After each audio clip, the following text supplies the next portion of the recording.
Esta es la iglesia Puerta de Esperanza, situada en San Lucas, Zacatepeques, República de Guatemala, en América Central. Para la gloria de Dios, nuestra congregación fundamenta su fe en Jesucristo y en las Santas Escrituras. Agradecemos a Dios que hoy se pueda contar con Internet para cumplir con cabalidad el mandamiento de nuestro Señor Jesucristo, que es predicar el Evangelio en todas partes del mundo.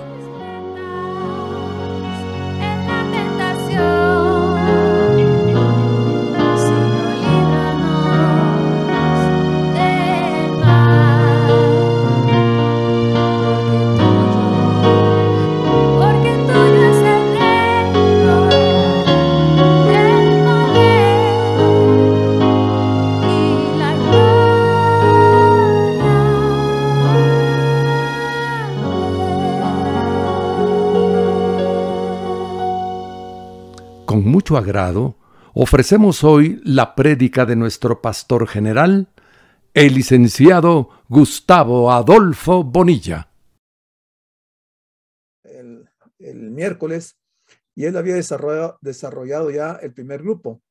Y este versículo 7 se refiere precisamente a las personas de ese primer grupo, que el Señor va a otorgar vida eterna a aquellos que perseveren. ¿Perseveren en qué? En hacer el bien. Esto se está refiriendo en este tiempo a nosotros como iglesia, y que buscamos gloria y honra e inmortalidad. Tres aspectos interesantes que el doctor los desarrolla. Y aquí está lo que nos había compartido el doctor. Pablo ahora va a dirigirse a dos grupos. Primero, los redimidos, que es lo que estamos viendo en este versículo 7. Y el segundo, a los no redimidos, o sea, creyentes y no creyentes. Aquí se marca bien la diferencia de estos dos grupos. Entonces, este primer grupo consiste en todos aquellos que perseveran en hacer lo recto. No lo recto simplemente ante los ojos de otra gente. Una norma de medidas que el apóstol acaba de condenar en los versículos del 1 al 3, sino lo recto ante los ojos de Dios. Esta es gente cuya meta es alta. Y podemos ver parte de esto en Filipenses 3, 8 al 14. Entonces, al perseverar en actos que glorifican a Dios, los creyentes de este primer grupo, o sea, los redimidos que estamos marcando aquí, aspiramos a obtener tres cosas. ¿Y cuáles son esas tres cosas? Primero, gloria, que está en el capítulo 1, versículo 23. Segundo, honra. Y tercero, inmortalidad. O sea, vida de resurrección incorruptible e indestructible en bienaventuranza sin fin. Es aquella del nuevo cielo y la nueva tierra. Pero fíjense que muy parecido a los del primer grupo, los del segundo grupo, los no redimidos, también van a tener inmortalidad, porque ellos vivirán por la eternidad, solo que no en la presencia de Dios, no en el cielo, sino que ellos estarán en un lugar de tormento. Pero nosotros sí vamos a estar ahí en la misma presencia de Dios. A estos Dios les otorgará vida eterna, o sea, la totalidad de aquella vida que ya era en principio su porción antes de morir. En aquel día del juicio final, ellos recibirán esta bendición en medida completa. Cuando aquí se está hablando de el final de ellos, del juicio final, para nosotros es el día del arrebatamiento de la iglesia, cuando nos presentemos ante el tribunal de Cristo para ser galardonados. Ese es el final para nosotros. Muy diferente el final de los del segundo grupo, los no redimidos. Te dice tanto para el alma como en lo aplicable para el cuerpo. ¿Y qué es vida eterna?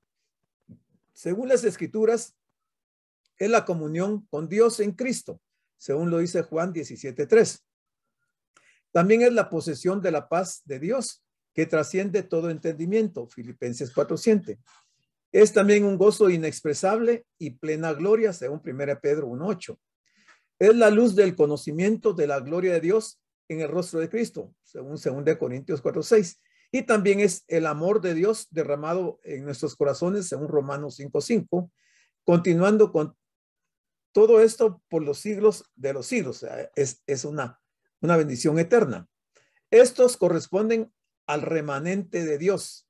O sea, los del primer grupo, los redimidos, formamos parte del remanente de Dios, quienes no vamos a sufrir los efectos del derramamiento de la santa ira de Dios. ¿Por qué aseguramos nosotros que para el primer grupo, o sea, los redimidos, no vamos a sufrir el derramamiento de la santa ira de Dios?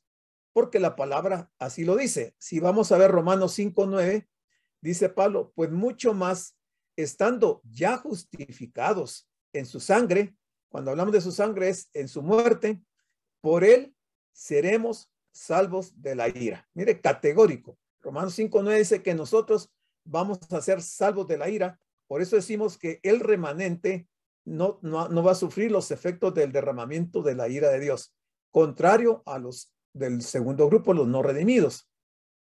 Entonces, siguiendo con este estudio, el versículo número 8 nos dice de Romanos 2, pero ira y enojo a los que son contenciosos, o sea, el grupo número 2, ira y enojo a los que son contenciosos y no obedecen a la verdad, sino que obedecen a la injusticia. Se marca bien palpable entre el versículo 7 y el versículo 8. El versículo 7 está hablando del primer grupo y el versículo 8 está hablando del segundo grupo, los no redimidos. Te dice, el segundo grupo consiste de aquellos que están llenos de egoísta ambición. En vez de obedecer la verdad, ellos prestan oídos a cualquier cosa que deshonre a Dios. Para ellos habrá ira y enojo. Es decir, en aquel día del juicio final, siempre de ahí en adelante serán objetos de fuerte desagrado y de indignación de Dios. Claramente estamos identificando esto del segundo grupo a los no creyentes, a los no cristianos o aquellos que habiendo dicho que eran cristianos, no cambiaron su forma de vida, sino que siguieron viviendo conforme al mundo, practicando el pecado. Entonces ellos serán parte de ese segundo grupo. Siempre tendrán conciencia de ello y nunca les será posible para ellos salir debajo del mismo. Dice, si la persona obra mal continuamente y rechaza la verdad, demuestra que no ha sido regenerada y en consecuencia será objeto de la ira y del juicio de Dios. Y eso lo podemos ver, por lo menos yo puse aquí un versículo en Juan 3:18. El que en él cree no es condenado. Aquí están los dos grupos también, miren. Pero el que no cree ya ha sido condenado porque no ha creído en el nombre del unigénito Hijo de Dios. Si ustedes se dan cuenta, Juan 3:18 incluye a los dos grupos que estamos viendo acá de Romanos capítulo número 2. El agudo contraste entre el eterno destino de estos dos grupos, según se muestra aquí en Romanos 2, 7 y 8, puede ser comparado con descripciones que constan en forma similar y que se encuentran en el libro de Apocalipsis. O sea, cuando ya enfatizamos sobre estos dos grupos, podemos ver algunos textos, en este caso, en Apocalipsis, cómo se mencionan los dos grupos. Hablando del primer grupo, Apocalipsis dice, la bienaventuranza de los salvos. Dice, ya no tendrán hambre ni sed, y el sol no caerá más sobre ellos, ni calor alguno, porque el Cordero que está en medio del trono los pastoreará y los guiará a fuentes de agua de vida. Y Dios enjugará toda lágrima de los ojos de ellos. Apocalipsis 7, 16 y 17. Pero esta primer parte del Apocalipsis 7 se está refiriendo a los del primer grupo. Esto es lo que nos va a pasar a nosotros. Pero los del segundo grupo, dice, la miseria de los perdidos. Para ellos dice, y voz de arpistas, de músicos, de flautistas y de trompeteros no se oirá más en ti. O sea, la gente que no es creyente, que vive su vida en reuniones, en fiestas donde hay música, hay cantos y hay todo tipo de distracción. Para ellos dice que no se va a oír más en ti la voz de arpistas, ni de músicos, ni de flautistas. Y ningún artífice de oficio alguno se hallará más en ti, ni ruido de molino se oirá más en ti, porque al lugar donde van a ir no va a haber nada de esto. Por el contrario, ahí solo van a haber lamentos, gritos y tal vez expresiones muy fuertes por el sufrimiento en que se van a ver envueltos. Entonces, siguiendo, dice el estudio en el Romanos 2 y versículo número 9. Dice, tribulación y angustia sobre todo ser humano que hace lo malo. Aquí no escapa nadie. O sea, no hay gente que por ser buena persona y que no hacen daño a nadie, van a escapar. Aquí dice que tribulación y angustia sobre todo ser humano que hace lo malo. El judío primeramente y también el griego. Ya vamos a explicar por qué habla del judío primeramente y luego del griego. Y dice el versículo 10, pero gloria y honra y paz a todo aquel que hace lo bueno, al judío primeramente y también al griego. Nuevamente en los versículos 9 y 10, en forma inversa, el 9 se está refiriendo a los del segundo grupo, que ellos van a estar en tribulación y angustia, y en el 10 están los del primer grupo, gloria y honra y paz a todo aquel que hace lo bueno. Y habla del judío primeramente y también del griego. En los dos versículos habla del judío y del griego, y vamos a explicar por qué. Dice, así como los judíos recibieron la primera oportunidad para oír el evangelio y responder a su mensaje de salvación, también serán los primeros en recibir el juicio de Dios si lo rechazan. Y aquí tenemos un texto de Amós 3:2 que dice, a vosotros solamente he conocido de todas las familias de la tierra, por tanto, os castigaré por todas vuestras maldades. Uno podría preguntarse, ¿por qué dice Amós que solo a ellos, hablando del pueblo judío, solo a ellos ha conocido Dios? No es el verbo conocer que se está refiriendo aquí, conocido. Este conocido debe traducirse amado. Entonces deberíamos de leer, a vosotros solamente he amado de todas las familias de la tierra, porque Dios conoce a todo el mundo. No puede ser que no conozca al resto del mundo y solo a los judíos. Dice, solamente he conocido de todas las familias de la tierra, por tanto os castigaré por vuestras maldades, refiriéndose al judío. Israel recibirá un castigo más severo porque recibió mayor luz y bendición que las demás naciones. Aquí en esta última parte, en este último verso, vemos un principio bíblico. Si está diciendo que Israel va a recibir un castigo más severo porque recibió mayor luz y bendición que las demás naciones, si lo trasladamos a nuestro contexto, a la iglesia y al mundo en que vivimos, entonces los creyentes que se descuidan en su relación con Dios van a recibir un castigo más severo. ¿Por qué? Porque hemos recibido mayor luz y bendición que las demás personas. Y esto lo vamos a ver en un texto un poquito más adelante. Luego los versículos del 9 al 11 dice que habrá aflicción y angustia para cada ser humano que es obrador de mal. Primeramente para el judío y también para el griego. Pero gloria, honor y paz para todo aquel que hace lo bueno, primeramente para el judío y también para el griego. ¿Por qué? Porque Dios no muestra parcialidad. Dios es imparcial. En cuanto a la forma, es claro que la antítesis que se encuentra en los versículos 7 y 8 que acabamos de ver es reproducida aquí en orden inverso, o sea, del 9 al 11. En orden inverso. Esto es cierto en dos aspectos.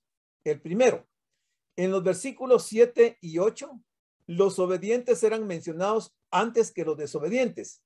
En los versículos 9 y 10 es por el contrario. Los primeros que se mencionan son los desobedientes y luego los obedientes. El B, en los versículos 7 y 8, la descripción de la persona, ya sea obediente o desobediente, precede a la mención de la recompensa que está en el 7b o del castigo que está en el 8b, la segunda parte. Lo opuesto es cierto con respecto a los versículos 9 y 10 que vimos. En lo referente al significado, aquí en los versículos 9 y 10 se enfatiza que no es lo que la persona se imagina ser, sino lo que en realidad somos ante los ojos de Dios. Porque yo puedo pensar que soy un magnífico cristiano, que no hay otra persona como yo. Eso es lo que yo pienso de mí mismo.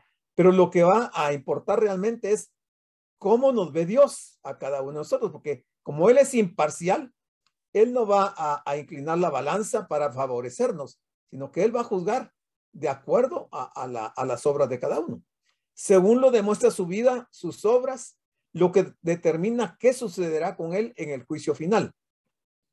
Esto es cierto de cada alma de hombre, es decir, de cada persona que vive.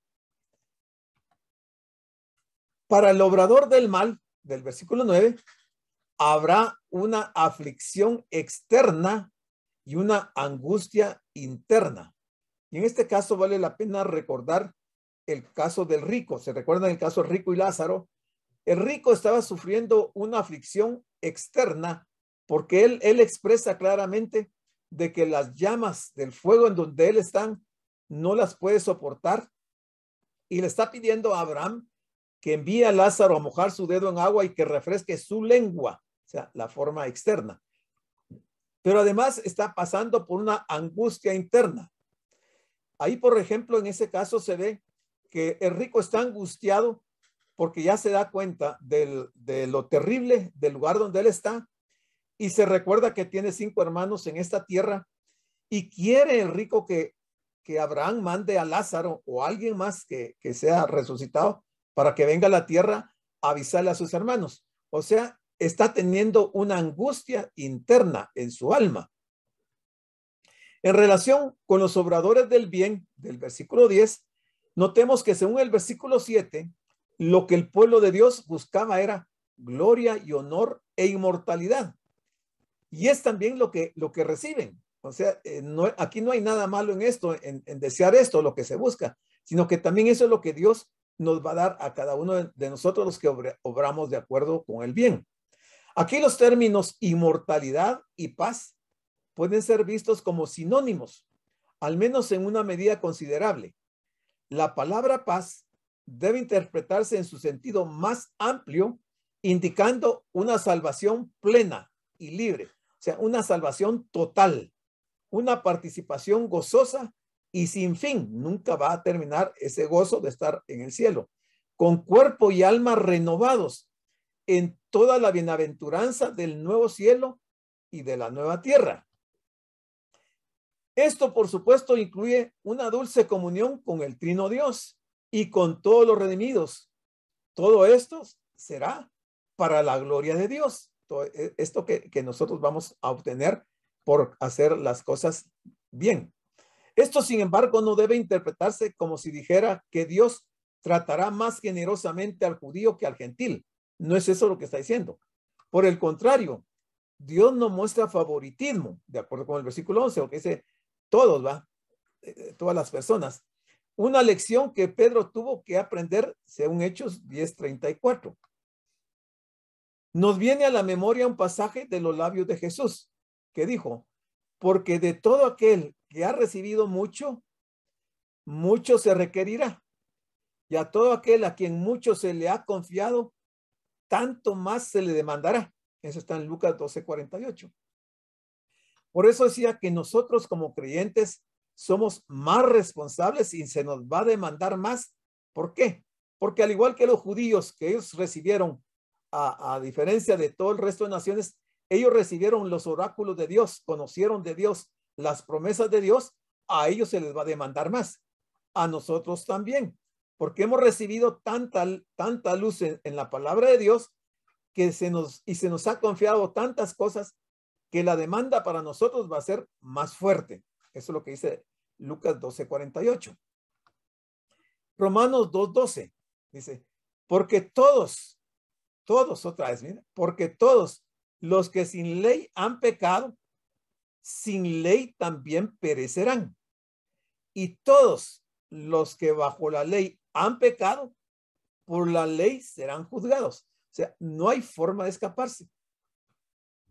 Cuando algunos creyentes asumen de que en el mundo existen muchas personas que todavía no han sido evangelizadas, por lo cual no han tenido la oportunidad de hacer su decisión porque no han oído de Cristo, ese es un pensamiento equivocado. Porque ya vimos desde el capítulo 1 que el Señor se ha manifestado a todo el mundo a través de la naturaleza. Se ha manifestado a través del Evangelio. Se ha manifestado por una parte muy importante de cada persona, y eso es la conciencia. O sea, en la conciencia de cada uno, Dios ha obrado en cada persona. Aunque dijeran que no han oído del Evangelio, la ley de Dios y la verdad de Dios ha sido implantada en los corazones, en las conciencias de todas las personas. Por eso dice que todos los que sin ley han pecado, o sea, pensemos que la ley de Moisés se dio más o menos en el año 1500 antes de Cristo.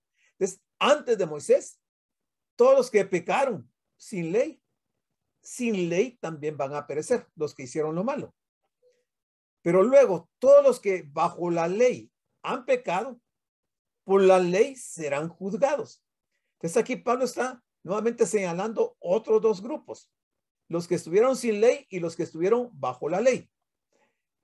Versículo 12 a 13 dice, porque todos los que han pecado en ignorancia de la ley o parte de la ley, perecerán aunque no conocieron la ley, o perecerán aparte de la ley. Y todos los que han pecado conociendo la ley o bajo la ley, serán juzgados por la ley, porque no son los oidores de la ley los que son justos ante los ojos de Dios. No son los oidores de la ley, sino que son los hacedores de la ley los que serán pronunciados justos, hablando de los que están en la ley, los que estuvieron bajo la ley. O sea, no es simple el hecho de haber oído la ley, sino que si no se hizo la ley, entonces estarán condenados. Pero los que sí hacen de acuerdo a la ley van a ser declarados justos. Romanos 2:13 dice, porque no son los oidores de la ley los justos ante Dios, sino los hacedores de la ley serán justificados. Justificados. La afirmación que toda persona será juzgada según sus obras, que están en los versículos del 6 al 11, recibe clarificación y ampliación en el presente pasaje. El apóstol subraya el hecho de que lo que cuenta tanto ahora como en el día del gran juicio no es si la gente haya poseído la ley o la haya oído o la haya oído leer en la sinagoga o en otra parte, sino aquí lo importante es si ellos se hayan conducido sus vidas en armonía con los requisitos de la ley. Hermanos, como estamos viendo este libro de Romanos, este libro de la carta del apóstol Pablo a los romanos, lo que está sentando es doctrina para la iglesia. O sea, esto tiene que ver con nosotros. Si nosotros ignoramos todos estos pasajes que estamos estudiando, podríamos vernos en un momento dado afectados por este juicio de Dios y por el derramamiento de la ira de Dios.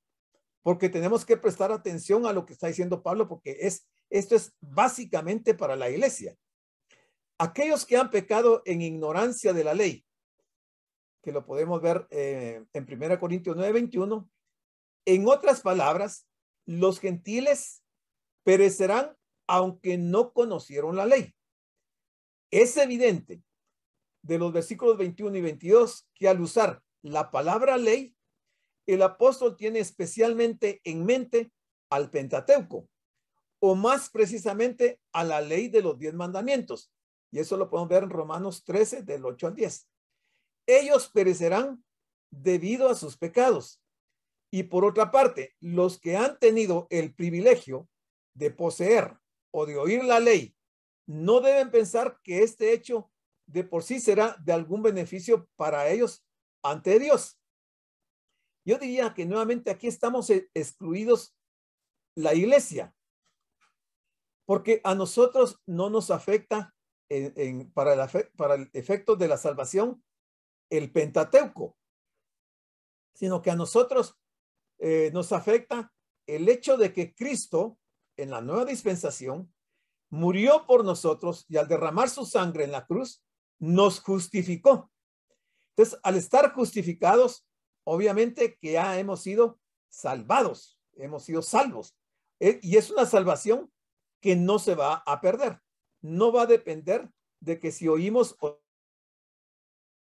lo que sí va a tener algún efecto con nosotros es que habiendo sido salvos por justificación y no hicimos de acuerdo a la palabra de Dios, sí vamos a vernos en un problema de una pérdida total de los galardones. No vamos a perder la salvación, pero nos vamos a quedar sin un solo galardón, porque nuestras obras, como dijimos el miércoles, nuestras obras van a ser probadas en el fuego. Y hablamos de 1 Corintios 3:15, que los que construyen con heno, madera u hojarasca, cuando eso se pruebe por el fuego, se va a quemar.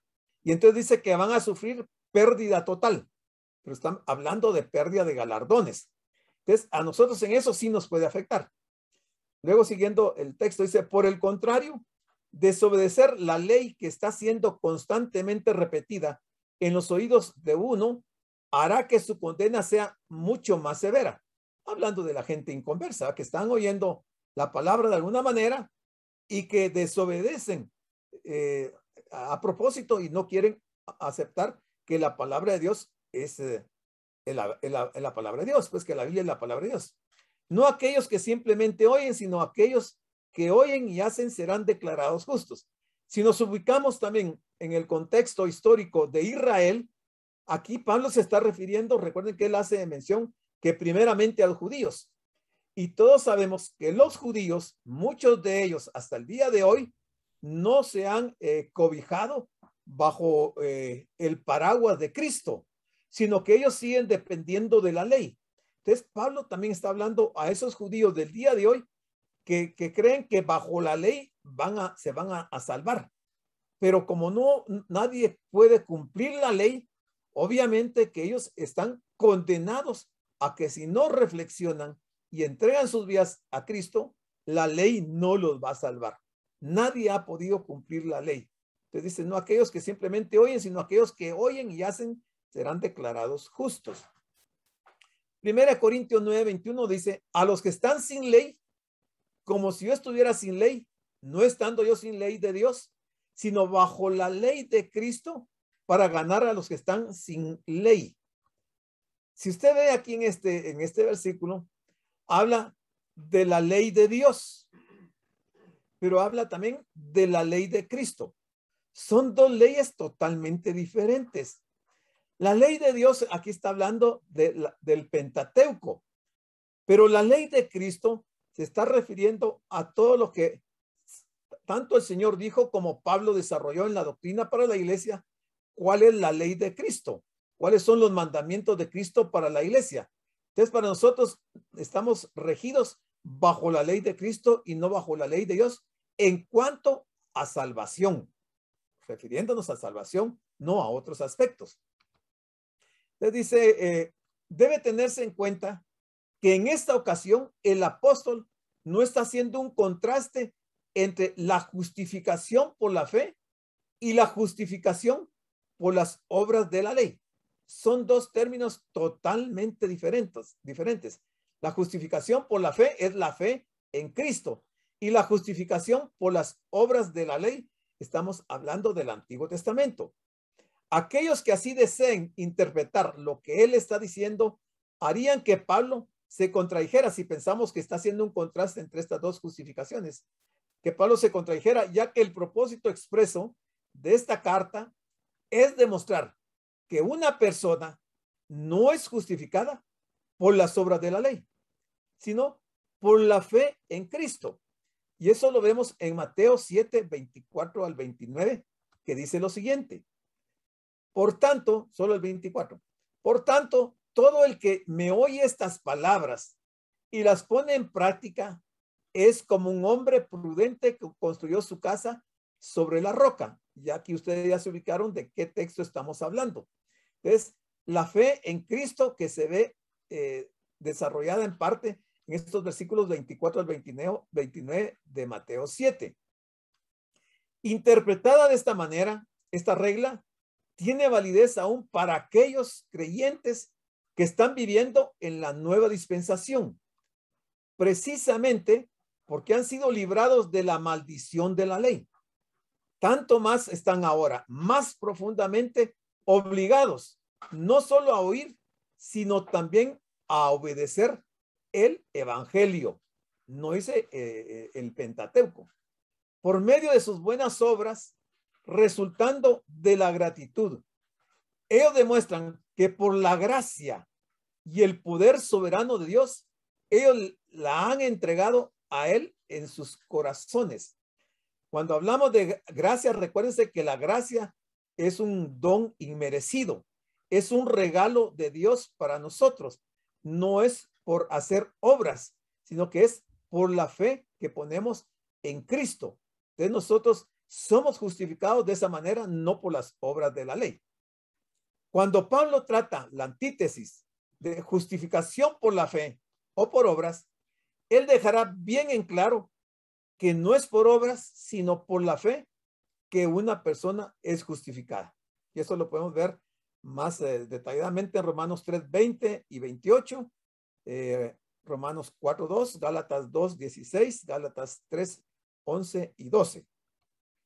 Siguiendo, dice el justo juicio de Dios, porque Dios no es injusto. El juicio de Dios siempre va a ser justo. El justo juicio de Dios no es detenido, se los marqué en amarillo, no es detenido debido a que alguien ha escuchado la ley.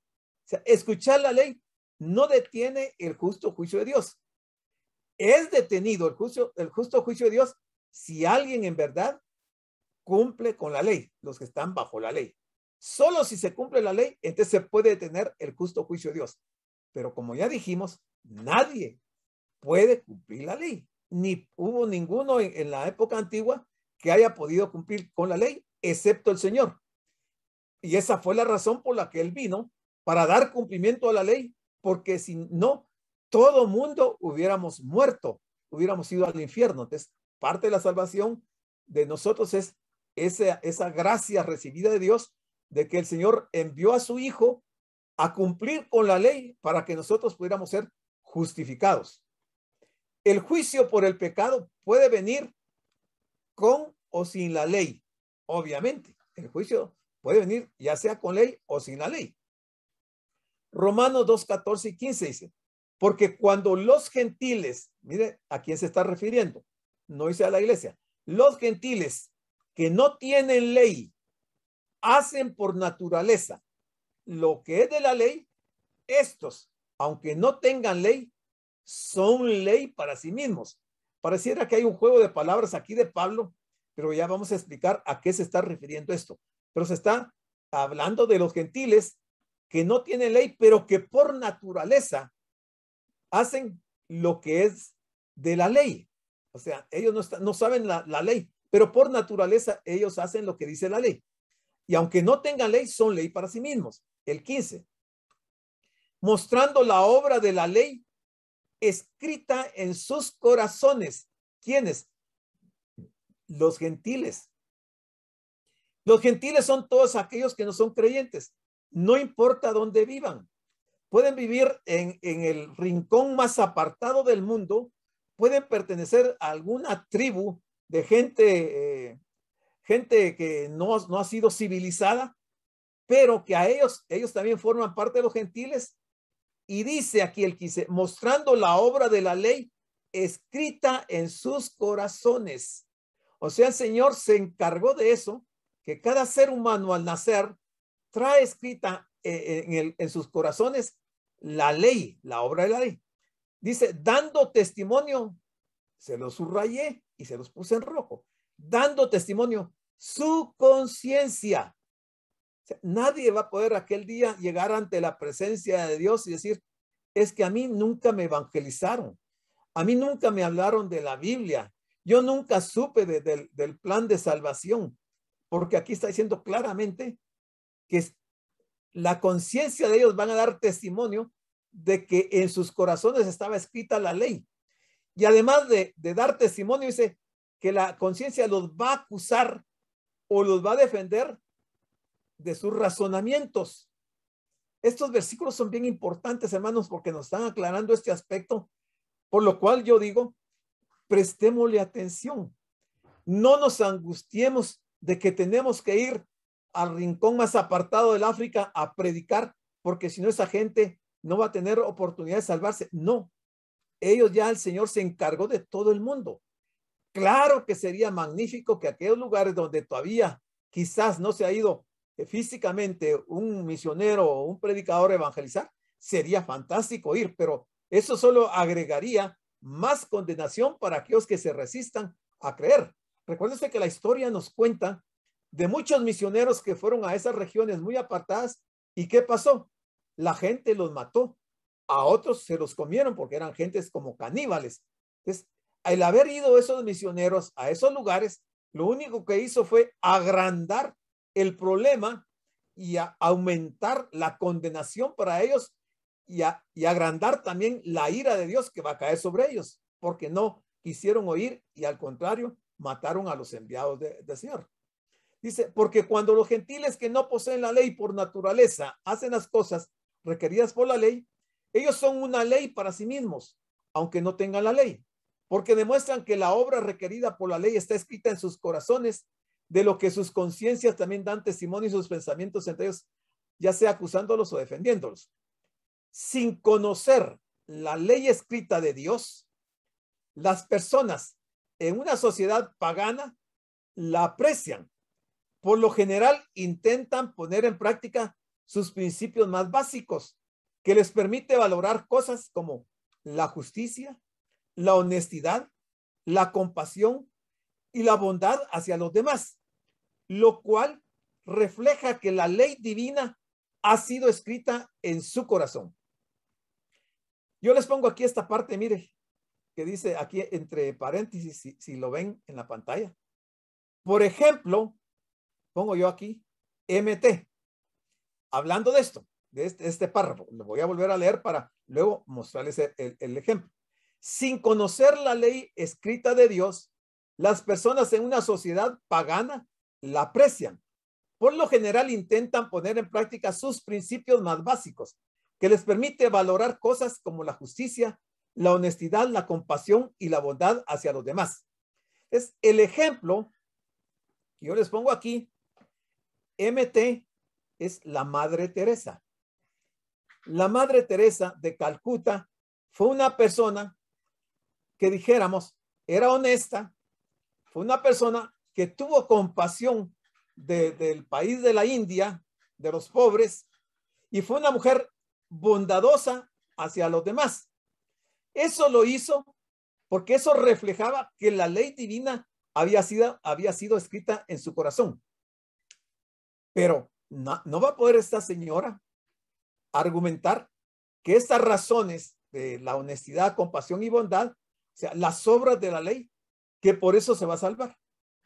Ella, al no haber obedecido a la verdad, sentenció su vida por la eternidad. Y así como ella, hay muchas personas el día de hoy que son personas que son dadas a ayudar a ciertos grupos de la sociedad que están en problemas de pobreza, de necesidad, y que son muy dadivosos y ayudan a las personas. Pero eso lo hacen porque la ley de Dios está escrita en sus corazones. No lo hacen por otra cosa. Entonces, su conciencia los va a condenar en aquel día, porque en su corazón estaba escrita la ley de Dios. Ellos son ley para sí mismos. Su práctica de algunas buenas obras y su aversión a las malas obras demuestra un conocimiento innato de la ley de Dios. Puede ser que no lean nunca la ley de Dios, pero sus prácticas demuestran que hay un conocimiento innato de la ley de Dios. O sea, un conocimiento que va a testificar en su contra en el día del juicio. O sea, por eso dice la palabra que no es por obras para que nadie se gloríe. Tiene que ser creer en la palabra, creer que Jesús es el Mesías y que Él vino exclusivamente para salvarnos, para que nosotros no fuéramos al infierno. Ese fue básicamente el propósito principal por el cual vino Jesucristo. Él no vino tanto a hacer demostración de su poder, a sanar enfermos y hacer tantos milagros y prodigios, que esas solo fueron señales para que la gente en aquel tiempo, los judíos principalmente, entendieran que él era el enviado de Dios, que él era el Mesías de que hablaban los profetas y que venía precisamente a cumplir ese papel de ser el sustituto por nosotros en la cruz del Calvario, para que él llevara sobre su cuerpo el derramamiento del 100% de la ira de Dios para que nosotros no sufriéramos el castigo. Ese fue el objeto por el cual él vino. Pero la gente que no quiere entender esa parte de la Biblia y que se quiere justificar por sus obras, por ser buenas personas, terrible va a ser la sorpresa en aquel día para ellos. Romanos 2:16. En el día en que Dios juzgará por Jesucristo los secretos de los hombres conforme a mi evangelio.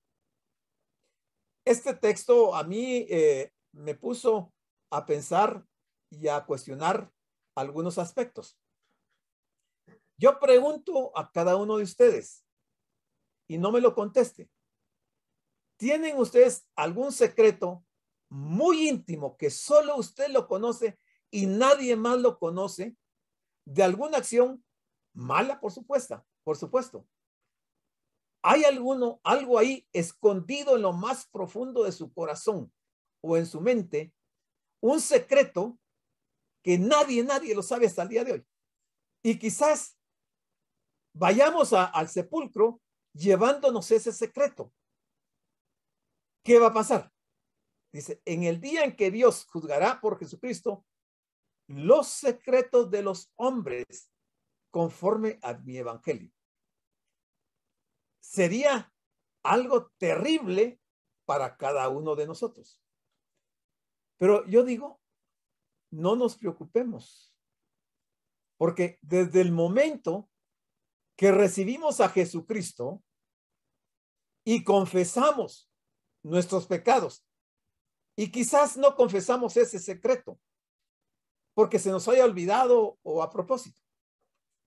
Confesado o no confesado ese secreto, cuando recibimos al Señor y lo hicimos genuinamente, verdaderamente, y el Señor nos dio de su Espíritu Santo y nos regeneró, resucitamos a la vida eterna.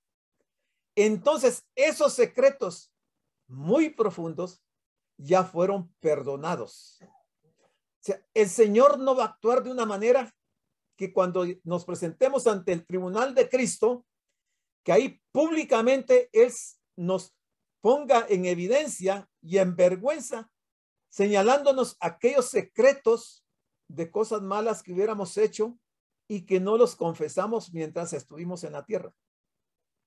Eso no va a suceder, porque la sangre de Cristo es suficiente para perdonar pecados pasados, presentes y futuros. Esta es otra de las grandes bendiciones de haber entregado nuestra vida al Señor. Por supuesto que ahora que lo sabemos, sería bueno sacar de lo más profundo de nuestra alma esos secretos y confesárselos al Señor. Cada uno, ahí en su habitación, en su lugar secreto, usted se postra delante del Señor y le dice, Señor, a propósito o porque se me había olvidado, no te había confesado este secreto, pero hoy te lo quiero confesar y te pido que me lo perdones. Y el Señor lo va a perdonar. De hecho, yo diría, ya está perdonado. Pero hablando de los creyentes, de los verdaderos creyentes, de los nacidos de nuevo. Pero ¿qué de aquellos que no han nacido de nuevo y que tienen secretos malos, de acciones malas? Estos se tendrán que enfrentar aquel día, en el día en que Dios juzgará. Ahí sí a ellos les van a mencionar esos secretos que aquí nunca en la tierra nadie los supo. El versículo de 16 debe vincularse con los verbos principales de todo el pequeño párrafo. El justo juicio de Dios será revelado. Todos los que pecan bajo la ley serán juzgados y los que obedecen la ley serán declarados justos. Todo esto tendrá lugar y quedará en claro en el día en que Dios juzgará los secretos de los hombres. Estamos hablando de los gentiles, no estamos hablando de la iglesia, estamos hablando de los inconversos, los del grupo número 2 que vimos hace un momento. Pablo acaba de decir que ya sea que una persona haya pecado ignorando la ley o conociéndola, que sea gentil o judío, la misma será tratada como transgresora si se conduce de modo contrario a la santa ley de Dios. Cada persona recibirá un castigo o una recompensa proporcional a sus hechos. Eso lo podemos ir a ver también en el versículo 6. Esto no borra el hecho de que la medida de luz que cada uno haya recibido será tenida en cuenta. Amós 3:2 y Lucas 12:47 al 48. Miremos qué dice Lucas 12:47. El siervo que conoce la voluntad de su Señor y no se prepara para cumplirla, recibirá muchos golpes o muchos azotes. En cambio, el que no la conoce y hace algo que merezca castigo, recibirá pocos golpes o pocos azotes. A todo el que se le ha dado mucho, se le exigirá mucho. Y al que se le ha confiado mucho, se le pedirá más. Siguiendo, dice. ¿Pero es esto justo para con el gentil? Al fin y al cabo, él no tiene la menor noción de la ley de Dios. ¿Por qué debe él recibir castigo alguno? Ya lo dijimos. Como ya se aclaró en los versículos 14 y 15, esta objeción no es válida. Aunque el gentil no tenga la ley tal como esta fuera originalmente escrita en las tablas de piedra, Dios escribió en su corazón y lo ratifica su conciencia. Y eso lo podemos ver en Jeremías 31:33 y 2 Corintios 3:3. Lo que era requerido por la ley. Veamos qué nos dice 2 Corintios 3:3. Es evidente que ustedes son una carta de Cristo expedida por nosotros, escrita no con tinta, sino con el Espíritu del Dios viviente, no en tablas de piedra, sino en tablas de carne, en los corazones. O sea, ahí está escrita, miren, en la tabla de los corazones de carne, no en una tabla de piedra. Dios lo equipó a las personas, nos equipó con un sentido de lo bueno y lo malo. Él no permitió que ni aun los gentiles, o sea, los que no conocen a Dios, quedaran totalmente sin algún testimonio respecto a Dios. Y eso lo podemos ver en Salmo 19 y Hechos 17. Y esto mismo tiene que ver cuando empezamos viendo aquí este capítulo número 2 de Romanos, que dice el versículo número 1, por lo cual eres inexcusable, oh hombre, quien quiera que seas tú, que juzgas, pues en lo que juzgas a otro, te condenas a ti mismo, porque tú que juzgas, haces lo mismo. O sea, ahí en ese versículo 1 dice que todo hombre es inexcusable, porque Dios nos equipó con un sentido de lo que es bueno y lo que es malo, y no permitió que ninguno de los gentiles quedaran sin ese testimonio respecto a Dios. Dice, esto explica el hecho de que los gentiles sean una ley a sí mismos. O sea, la ley hacia ellos mismos la llevan dentro de sus corazones. Aunque nunca en su vida lean la Biblia, esa ley está escrita. Este pasaje de Romanos es bien importante, hermanos, porque nos está aclarando ese aspecto que era tan nebuloso para nosotros, porque pensábamos de que Dios sería injusto si mandara al infierno a alguna persona o a algún grupo o a una sociedad que no haya oído de la predicación del evangelio. Dios no va a ser injusto, porque cada uno va a ser ley para sí mismos, porque Dios escribió su ley en los corazones de las personas. Espontáneamente, en cierto sentido, el gentil hará a veces ciertas cosas que la ley de Dios requiere. Lo va a hacer sin darse cuenta. Por ejemplo, es amable para con su esposa e hijos. Es generoso para con los pobres. Promueve la honestidad en el gobierno. Da muestras de valor en la lucha contra el crimen, etcétera, etcétera. O sea, espontáneamente las personas que no conocen la ley de Dios, que la tengan escrita en papel, la tienen escrita en sus corazones, entonces ellos van a actuar espontáneamente de esta manera. Lo que Dios ha escrito en su corazón encuentra respuesta en la conciencia de este hombre, como lo implica la etimología de la palabra, tanto en griego como en español, que proviene del latín. La conciencia es un conocimiento que va junto con o compartido con la persona. Y todas las personas, toditas, no hay nadie que no tenga conciencia. En ese sentido interno que cada individuo tiene de lo bueno y de lo malo, su conocimiento moral, en cierta medida, impartido divinamente, manifestado en su capacidad de pronunciar juicio sobre sí mismo, es decir, sobre sus pensamientos, sobre sus actitudes, sobre sus palabras y sobre sus hechos, sean pasados o presentes o propuestos para el futuro, estará consciente totalmente porque su conciencia se lo va a hacer ver. Dice, Dios, por lo tanto, va a juzgar a todas las naciones de acuerdo con el uso y abuso que ellos han hecho de esta palabra, ya sea que estuviera escrita en sus corazones o escrita en tablas de piedra. Ese es un pensamiento de este escritor Clark. Todo esto se pondrá en claro en el día en que, según mi evangelio, dice Pablo, Dios a través de Jesucristo juzgará los secretos de los hombres. El significado del versículo 16 entonces apunta a lo siguiente, que en el día del juicio final, todo esto, los pensamientos, palabras, acciones, motivaciones de los hombres y las evaluaciones de Dios se pondrán en claro. ¿Cuándo? Cuando sea el juicio final. Es en aquel día en que Dios juzgará no solo las obras visibles de los hombres, sino aún sus secretos. Romanos 2:16 es igual que 1 Corintios 4:5, dice, por lo tanto no juzguéis nada antes del tiempo fijado.